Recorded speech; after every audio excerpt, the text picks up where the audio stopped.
Bonjour Monsieur Yourcenar, merci Bonjour. d'être avec nous sur le plateau de la télé du festival. Ravi de vous avoir avec nous dans le verger de l'abbaye de Saint-Gildas-de-Rhuys. Alors, quelle est votre première impression sur l'arrivée de ce festival du journal intime ? C'est bien d'avoir, parce qu'a priori le journal intime c'est être seul. Et là c'est des gens seuls qui se réunissent. Donc c'est un rassemblement de gens seuls. Donc c'est des gens qui respectent la liberté et l'intimité de chacun. Mais ça n'empêche pas de regarder un peu comment ça se passe chez les autres. Donc il y a toujours ça. Est-ce qu'il faut respecter, mais à ce moment-là, le risque c'est l'indifférence, ou est-ce qu'il faut respecter, mais en s'intéressant ? Et quand on s'intéresse, on est un peu voyeur, ce que je suis. Parce que moi, si je suis écrivain, c'est pour savoir ce que c'est que la mécanique du vivant. Ce que ça veut dire être un être humain. Et je suis absolument, plus ça va, plus je suis passionné par ces étranges bêtes que sont les êtres humains.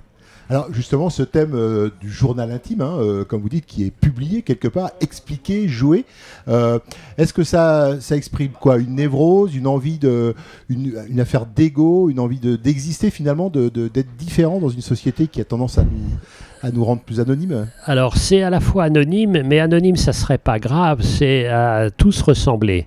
Puisque comme nous sommes d'abord des consommateurs, pour consommer il faut qu'on produise les mêmes produits. Et en fait c'est rappeler sans arrêt que nous sommes extraordinairement singuliers.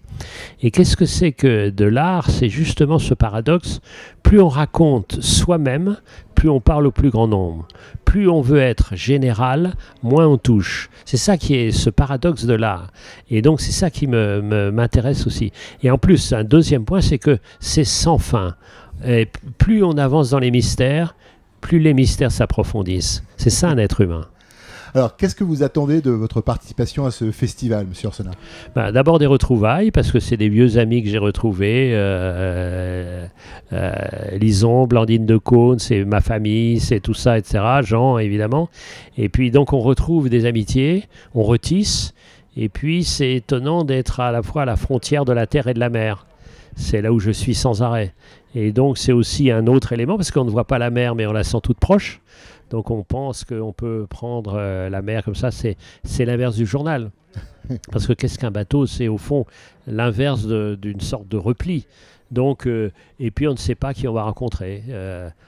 D'autres amis, et ça s'est déjà passé à déjeuner. Et puis des textes. Et quand on voit que là, il y aura la traductrice de cet immense auteur hongrois, Sándor Márai, donc j'étais heureux de lui dire merci. C'est le lieu des merci aussi. C'est tout l'esprit d'un festival finalement, c'est de se retrouver, d'échanger, de partager des émotions. De se retrouver, de découvrir, de connaître, de reconnaître, et puis la surprise, on ne sait pas ce qui va se passer. La vie devrait être un grand festival. Qu'est-ce que vous allez nous apprendre aujourd'hui ? Alors on ne va pas parler du tout de moi, puisqu'on va parler d'un personnage que tout le monde connaît, que tout le monde ne connaît pas. C'est ça qui m'intéressait, c'est pour ça que j'ai proposé ça à Karine. C'est que tout le monde connaît ou croit connaître La Fontaine, puisqu'on l'a appelé, etc. C'est immense écrivain, immense poète, immense styliste, un des plus beaux stylistes de toute la langue française. Mais en même temps, on ne sait pas qui il était vraiment. Et je vais parler de deux choses qu'on ignore. La première chose, c'est que sous ses dehors un peu fuyants, paresseux, il était extraordinairement courageux. Et il a été un des seuls à être courageux face à Louis XIV.